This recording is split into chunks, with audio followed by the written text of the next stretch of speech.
السلام علیکم معزز سامعین، ہم جس کتاب کا مطالعہ کر رہے ہیں وہ ہے ہاشم ندیم صاحب کی لکھی ہوئی کتاب پریزاد۔ ریکارڈنگ پسند آنے کی صورت میں ویڈیو کو لائک کریں، چینل کو سبسکرائب کریں اور بیل آئیکن کو دبانا نہ بھولیے گا تاکہ مزید آنے والی ریکارڈنگز بھی آپ سن سکیں۔ تو چلیے شروع کرتے ہیں پریزاد کا 9واں باب۔ صبح کو میں نے دیکھا تو چند لمحوں کے لیے میں تو جیسے پتھر کا ہو گیا۔ بہروز کریم کو خدا نے صرف روپے پیسے کی دولت سے نہیں نوازا تھا، قدرت نے لیلا صبا کی صورت میں اسے حسن کی ایسی انمول نعمت کا خزانہ سونپ رکھا تھا جو دنیا میں بہت کم خوش نصیبوں کے حصے میں آتا ہے۔ لیلا حسن اور نزاکت کا ایک مکمل امتزاج تھی۔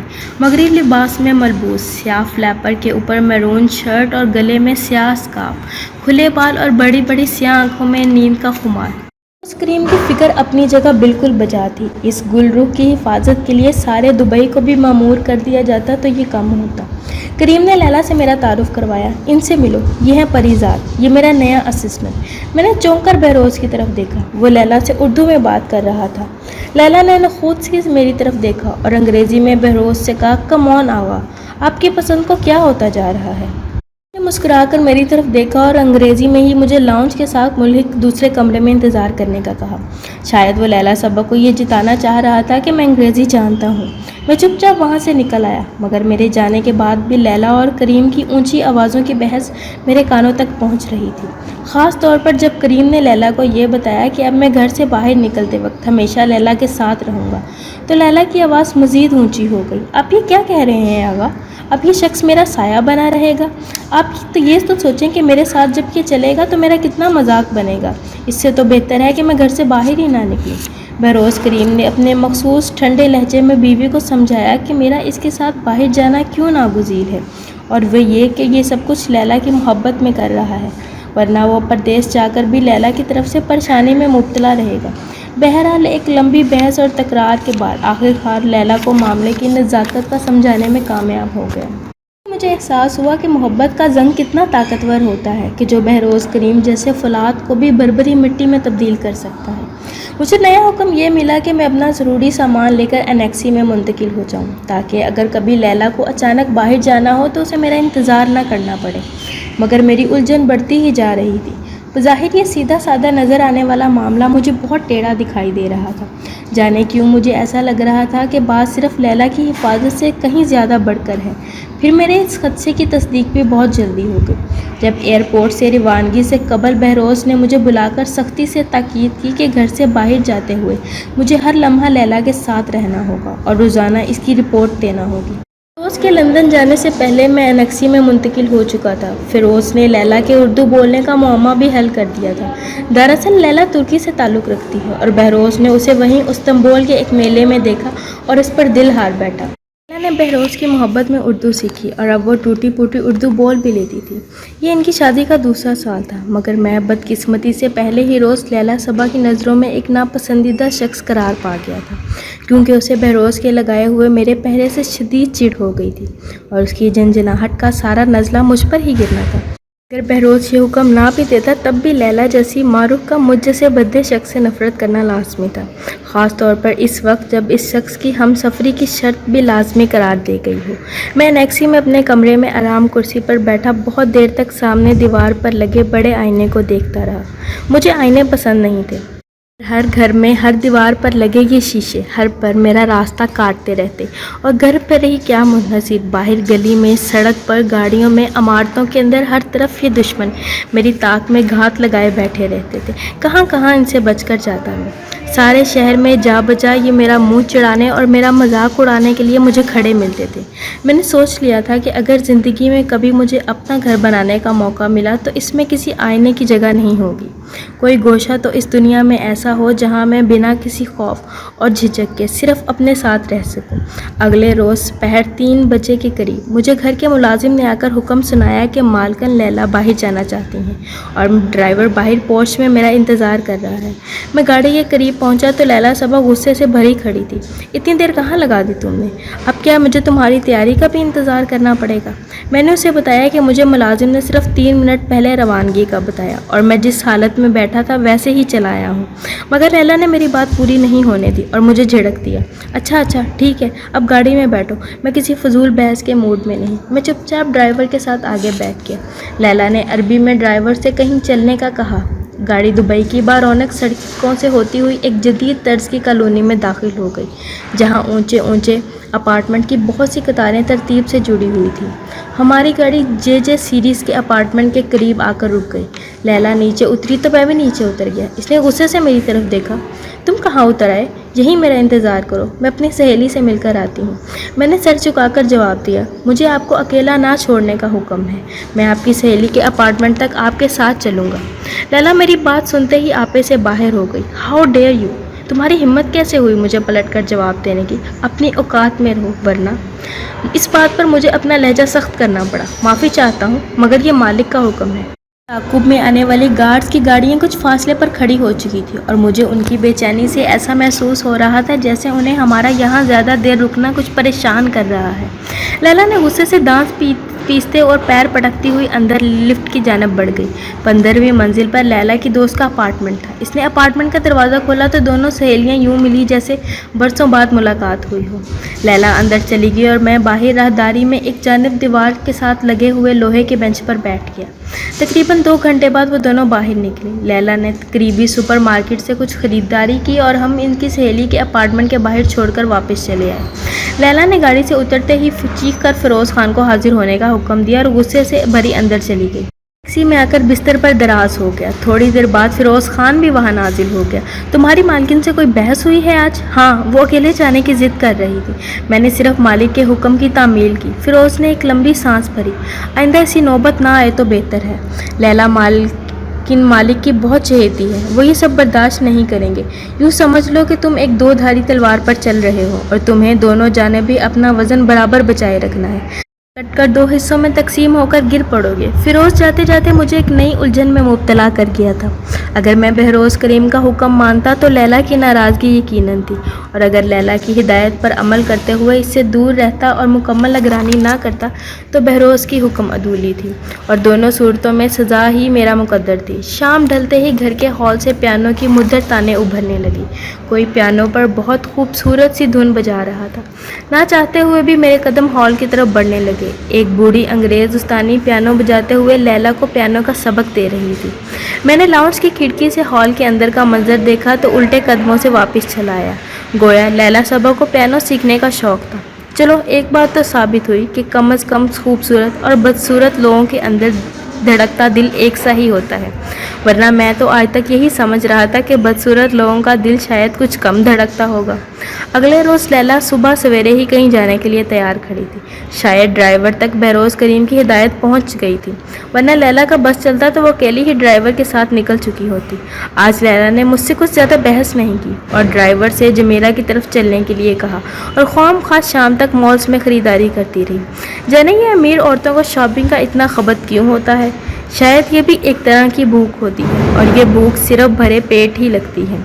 शाम को घर वापसी के बाद मेरे कान ना चाहते हुए भी पियानो की इस खूबसूरत धुन की आस करने लगे। समात को भी कभी कभी बहुत शदीद भूख लगती है, ख़ास तौर पर मुझ जैसों की समात जो सारी उम्र किसी ज़ुबान से 2 मीठे बोल सुनने के लिए तरसते रहे हों। समात इंसान की ज़ुबान से मायूस होकर कुदरत की बिखरती दीगर आवाज़ों में अपने हिस्से की चाशनी ढूंढने लगती है। मुझे बहते पानियों की आवाज़, बारिश की खामोश बूंदों की टप टप, सरसराती हुई झरनों में और ऐसी मीठी धुनों की सरगोशियाँ हमेशा अपने जानब खींचती थी। सो जब पियानो की लय छिड़ी तो मैं बेख्तियार अनेक्सी से निकल आया और बाहर बगीचे के लॉन्च में खिड़कियों के आसपास टहलने लगा। जाने कितनी देर बाद अंदर से आवाज़ आना बंद हुई और बूढ़ी पियानो टीचर सर पर स्कार्फ ठीक करते हुए बाहर निकली और गेट की तरफ चल पड़ी। मैंने जल्दी से आगे बढ़कर उसे सलाम किया और बहरोज़ के खादिम की हैसियत से अपना तारुफ करवाया। वो खुश दिली से मुस्कुराई। इसका नाम मार्था था। मैंने मार्था से दरख्वास्त की कि क्या वो मुझे भी पियानो बजाना सिखा सकती है। मैं उसे पूरा मुआवजा देने पर भी तैयार था, मगर मार्था के चेहरे पर मायूसी की लकीरें उभर आई। इसने मुझे बताया कि इसके पास पियानो नहीं है وہ تو کرسچن کالونی میں رہتی ہے اور اسکول کے بچوں اور شام کو ایک دو بڑے گھروں میں پیانو سکھا کر اپنا گزارا کرتی ہے۔ اس کی بات سن کر میری امیدوں پر بھی اوس گر گئی۔ پھر کسی خیال سے میری آنکھیں چمکی، اگر میں اپنا پیانو لے سکوں تو کیا مجھے سکھانے آئیں گی؟ مارتھا میرا سوال سن کر زور سے ہنس پڑی۔ ہاں کیوں نہیں، بلکہ تمہارے شوق کو دیکھتے ہوئے میں تمہاری فیس بھی آدھی کر دوں گی۔ مارتھا ہنستے ہوئے وہاں سے چلی گئی اور میرے دل میں یہ خواب پلنے لگا کہ جانے کب میں اپنا پیانو خریدوں گا اور مارتھا سے پہلا سبق لوں گا۔ اب میرے پاس اچھی خاصی رقم ہر ماہ جمع ہو جاتی تھی۔ پیانو خریدنا میرے لیے کوئی خاص بڑا مسئلہ نہیں تھا، مگر انیکسی میں پیانو رکھنے کی اجازت شاید مجھے نہ مل پاتی۔ ساری رات میں یہی سوچ کر کروٹیں بدلتا رہا کہ ایسی کیا تدبیر کروں کہ میری برسوں کی دبی خواہش پوری ہو سکے۔ جب خواب روٹ جائیں تو راتیں بڑی طویل ہو جاتی ہیں۔ انسان بھی عجیب ہے، خواب دیکھے تو راتوں پر فریب اور جال بننے کے الزام لگاتا ہے، اور خواب نہ آئے تو اسی رات کی طوالت سے بیزاری ہونے لگتی ہے۔ میں بھی اسی طویل رات کے بعد صبح اٹھا تو سر درد سے پھٹ رہا تھا۔ بستر چھوڑنے کا بالکل بھی من نہیں تھا، مگر 10 بجتے ہی مالکن کا پیغام آ گیا۔ نوکری یا غلامی کی ایک تعریف شاید اپنے اندر کو کچلنا بھی ہے۔ کسی طرح اٹھ کر منہ پر 2-4 چھینٹے مارے اور سوجی آنکھوں کے ساتھ پورچ میں پہنچ گیا، مگر توقع کے برعکس ابھی تک وہاں کوئی گاڑی روانگی کے لیے تیار نہ تھی۔ البتہ دوسری گاڑی میں محافظ چاقو چبند اور تیار بیٹھے تھے۔ کچھ دیر میں اندر سے ایک خادمہ باہر آئی اور اس نے بتایا کہ مالکن اندر لاؤنج میں مجھے یاد کر رہی ہیں۔ میں الجھا ہوا سا لاؤنج کے ہال کی طرف بڑھ گیا، جانے اب کیا آفت آنے والی تھی۔ لیلا کے مزاج کا کچھ بھروسہ نہیں تھا، اور یہ بات ابھی تحقیق طلب تھی کہ یہ خلل کثرت حسن کی وجہ سے تھا یا نفرت زر کی وجہ سے۔ یہ دونوں ہی اپنے اندر دماغی فطور پیدا کرنے کی صلاحیت رکھتے ہیں، مگر جب میں ہال میں داخل ہوا تو خلاف معمول لیلا بڑی پرسکون سے پیانو کے قریب بیٹھی اس کی تاروں سے کھیل رہی ہے۔ اس نے مجھے دیکھا اور کہا، تمہیں پیانو بہت پسند ہے، بجانا سیکھنا چاہتے ہو؟ میں نے حیرت سے اس کی طرف دیکھا اور وہ مسکرائی۔ میں نے کل شام تمہاری اور مارتھا کی گفتگو سن لی تھی، تم چاہو تو اسی پیانو پر مارتھا سے سیکھ سکتے ہو۔ تمہارے مالک سے اجازت میں تمہیں لے دوں گی، وہ میری کوئی بات نہیں ٹالتے۔ میرا جی چاہا کہ اس سے پوچھوں کہ اس خاص کرم کی اور مہربانی کی کوئی وجہ بھی تو بتائیں۔ اس نے شاید خود ہی میری آنکھوں میں میرا سوال پڑھ لیا۔ ہاں، مگر بدلے میں تمہیں بھی مجھ سے کچھ تعاون کرنا پڑے گا۔ کیسا تعاون؟ میں کچھ سمجھا نہیں۔ وہ سر جھٹک کر بولی، جب میں اس محل میں آئی ہوں مجھے یوں لگتا ہے جیسے کسی قید خانے میں آ گئی ہوں۔ بہروز مجھ سے بہت محبت کرتے ہیں، بہت خیال رکھتے ہیں میرا، مگر میرے لیے ان کا یہ خوف اور احتیاط کی انتہا کبھی کبھی میرا دم گھونٹنے لگتی ہے، میرا سانس بند ہونے لگتا ہے۔ میں اپنی ہم عمر سہیلیوں سے ملنا چاہتی ہوں، ساتھ شہر میں گھومنا چاہتی ہوں۔ وہاں ترکی میں تو میں کسی تتلی کی طرح خوشی سے اڑتی پھرتی تھی، مگر یہاں مجھ پر بہت پہرے ہیں۔ میں نے دھیرے سے سر جھکائے ہوئے جواب دیا، یہ سب آپ ہی کی حفاظت کی خاطر کیا گیا ہے۔ مالک کے دشمن بہت ہیں جو ہر پل انہیں نقصان پہنچانے کی طاق میں لگے رہتے ہیں۔ لیلا نے اداسی سے ایک سرد آہ بھری۔ جانتی ہوں میں، لیکن کیا تم نہیں سمجھتے کہ اس طرح پہروں سے نکلنے میں آغا کے دشمنوں کی نظر میں زیادہ نمایاں ہو جاؤں گی؟ اگر میں اسکارف اور نقاب کے ساتھ سارا دن بھی شہر میں گھومتی پھروں تو کوئی مجھے پہچان نہیں سکے گا۔ میں نے بے بسی سے اس ضدی لڑکی کی طرف دیکھا۔ اب مجھ سے کیا چاہتی ہیں؟ لیلا نے غور سے میری طرف دیکھا۔ میری نظریں خود بخود جھک گئی۔ اتنا چاہتی ہوں کہ تم دم چھلا بن کر میرے ساتھ نہ پھرا کرو۔ میری سہیلیاں کتنا مذاق اڑاتی ہیں میرا، میں تمہیں بتا بھی نہیں سکتی۔ میری نظریں بے اختیار اٹھ گئی۔ لیلا نے جلدی سے بات جوڑی، میری بات کا غلط مطلب مت لینا، میں تمہارا مذاق نہیں اڑا رہی، مگر جب ہم ساتھ چلتے ہیں تو مذاق بن ہی جاتا ہے۔ میں صرف اتنا چاہتی ہوں کہ تم دکھاوے کے لیے میرے ساتھ گھر سے ضرور نکلا کرو۔ کسی شاپنگ مال یا پلازا میں اسکارف اور نقاب پہن کر اپنا حلیہ بدل لیا کروں گی، تم وہی کسی کیفے میں بیٹھ کر میرا انتظار کیا کرنا۔ میں اپنی سہیلیوں کے ساتھ گھوم پھر کر دوبارہ واپس آ جایا کروں گی، اور ہم دونوں ایسے ہی معمول کے طور پر باہر نکل کر گھر آ جایا کریں گے، جیسے تم ہمہ وقت میرے ساتھ ہی تھے۔ آقا بہروز کو بھی یہ اطمینان رہے گا کہ میری نگرانی کے لیے تم ساتھ تھے۔ تمہارا بھرم بھی سب پر قائم رہے گا، اور میں بھی کچھ گھنٹوں کے لیے ان ساری زنجیروں سے آزاد ہو کر اپنی زندگی جی لیا کروں گی۔ بولو، میرا ساتھ دو گے پریزاد؟ اپنا نام لیلا صبا کی زبان سے سن کر میں زور سے چونکا۔ اس نے آج تک کبھی مجھے یوں براہ راست نام سے مخاطب نہیں کیا تھا۔ کچھ لہجے، کچھ بولیاں، کچھ تلفظ اور کچھ لبوں کی ایک جنبش سے ہی عام سے حرف، لفظ اور نام کتنے معتبر ہو جایا کرتے ہیں۔ میرا دل بھی کتنا پاگل تھا، पल भर में ये भूल ही गया था कि कल तक यही औरत मुझे किस कदर नफ़रत और हकारत से पुकार रही थी, मगर मैं अभी तक इस लहजे बदलने के फ़न और हुनर से वाकिफ़ नहीं था। लिहाजा मेरा जवाब भी सीधा सा था, शायद मालिक मेरा यूँ लाउंज में बैठकर पियानो सीखना पसंद ना करें। मेरी हदूद इस लाउंज से बाहर तक है। लैला ने इस मसले का हल भी चुटकियों में निकाल लिया। कोई बात नहीं, तुम अपनी एनेक्सी में पियानो रखवा सकते हो, इसका इंतज़ाम भी हो जाएगा। मैं आज ही तुम्हारे लिए एक नया पियानो बुक करवा देती हूँ। वैसे भी मैं बहुत अरसे से एनेक्सी की नई आराइश का सोच रही हूँ, इसी बहाने ये काम भी हो जाएगा। जवाब में कहने के लिए मेरे पास अब कुछ नहीं बचा था। अगले 2 दिन के अंदर एनेक्सी को उलट पलट कर रख दिया गया। नए रंग, नए पर्दे, कालीन, पेंटिंग्स, आराइश और सबसे बढ़कर स्याह रंग का एक बड़ा सा खूबसूरत पियानो। जब कारीगर वो पियानो एनेक्सी के हॉल में रखवा कर इसकी फिटिंग कर रहे थे तो मैं वहीं बैठा अपने एक दरीना ख्वाब को पूरा होते हुए देख रहा था। ख्वाब हकीकत में ढलने लगे तब भी बहुत देर तक हमें ख्वाब ही लगते हैं। शायद इंसान सदा का बेतबार है, या फिर मुझ जैसे जिनके ख्वाब सदा ख्वाब ही रहते हैं। ख्वाबों की ताबीरों पर ज़रा देर से ही यकीन आता है। इसी शाम मार्था ने मुझे 1 घंटे की ट्यूशन में पियानो की बुनियादी कलों और सिरों के बारे में पहली क्लास दी, और तीसरे दिन मेरी उंगलियों ने पहली मर्तबा किसी धुन को छेड़ा। दरमियान लैला 2 मरतबा घर से बाहर निकले और शहर के वस्त में वाक़या एक कसीरुल मंजिला शॉपिंग मॉल में दाखिल होकर इसने अपने मंसूबे के मुताबिक खुद को स्कार्फ और नकाब से ढांप लिया। मैं वहीं एक कैफ़े में बैठा इसका इंतज़ार करता रहा, और वह तकरीबन 3-4 घंटे के बाद वापस लौट आई। इस मॉल के दोनों अतराफ आने और जाने के रास्ते वाक़या थे, और लैला ने बाहर निकलने के लिए पिछले रास्ते का इंतखाब किया था। फिर 1 दिन के वक्फे के बाद वो अपनी सहेली से मिलने के लिए गई, जहां मैं पहले एक बार इसके साथ जा चुका था। इस बार इसने मुझे निचले फ्लोर पर ही रुकने का इशारा किया और ख़ुद लिफ्ट के ज़रिए ऊपर चली गई। बरोज़ के वापस आने में अभी 2 दिन बाकी थे। मैंने लैला की बात मान तो ली, मगर अंदर से न जाने क्यों एक अजीब सी बेचैनी महसूस हो रही थी। मैं जानता था कि मैं बरोज़ का हुक्म ना मानकर बहुत बड़ा गुनाह कर रहा हूँ, मगर लैला की आज़ादी की ख्वाहिश भी मुझे इतनी ही जायज़ लग रही थी। अजीब कशमकश जारी थी मेरे दिल और दिमाग के दरमियान। दिल कहता था कि लैला सबा का साथ देखकर मैंने सब कुछ गलत किया है, मगर दिमाग कुछ अलग ही राग अलाप रहा था। ये दिल और दिमाग नामी 2 सोकनों की आपस में कभी क्यों नहीं बनती, मगर ये खौफ मुझे बहरहाल मुस्तहिक लाहक रहता था कि अगर लैला को इसकी मटर गश्त के दौरान कोई नुकसान पहुंच गया तो बहरोज़ तो क्या, मैं खुद भी अपने आप को कभी माफ़ नहीं कर पाऊंगा। इस शशो पंच ने जब मुझे पूरी तरह निढाल कर दिया तो तीसरे दिन लैला के मॉल से निकलने से पहले ही मैं एक फ़ैसले पर पहुंच चुका था। लैला जैसे ही मॉल के पिछले दरवाजे से बाहर निकली, मैं भी कैफ़े से निकलकर इसके पीछे चल पड़ा। लैला ने खुद को एक लंबी सी अबाया से ढांप रखा था, और वो सड़क पार करके दूसरी जानिब बनी एक पार्किंग में पहुँच चुकी थी, जहाँ पहले से एक स्याह लैंड क्रूज़र टाइप गाड़ी इसका इंतज़ार कर रही थी। ये गाड़ी मैंने पहले भी लैला की दोस्त के अपार्टमेंट के नीचे खड़ी देखी थी।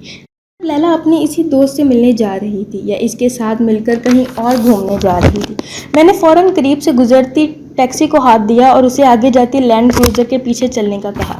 मैंने सोच लिया था कि मैं लैला को बताए बगैर इसकी निगरानी जारी रखूँगा। इस तरह मेरी उलझन का हल भी निकल आएगा, और लैला को भी मेरी वजह से अपनी सहेलियों और रिश्तेदारों के सामने शर्मिंदा नहीं होना पड़ेगा। दुबई की सड़कों का हजूम और टैक्सी के लिए मुकर्रर रफ्तार की हद हमारी गाड़ियों की राह में हायल थी, मगर मैं फिर भी किसी न किसी तरह इस स्याह बड़ी गाड़ी का पीछा करते रहा। मगर फिर एक सिग्नल के अचानक बंद हो जाने की वजह से लैला की गाड़ी हमारी नज़रों के सामने ही दूर होती गई, यहाँ तक कि ओझल हो गई, क्योंकि वो हमसे पहले ही सिग्नल पार कर चुकी थी। सिग्नल खुलने के बाद टैक्सी ड्राइवर ने पूरी कोशिश की कि हम दोबारा उसे पकड़ सकें, मगर हम नाकाम रहे। तक हार कर हम दोबारा इसी मॉल के बाहर आकर रुक गए, जहाँ से मैंने टैक्सी पकड़ी थी। मुझे कैफ़े में 2 घंटे इंतज़ार करना पड़ा, तब जाकर कहीं लैला की सूरत नज़र आई। वो बहुत खुश नज़र आ रही थी। हम वापस घर पहुँचे तो लैला उतरकर अंदर चली गई।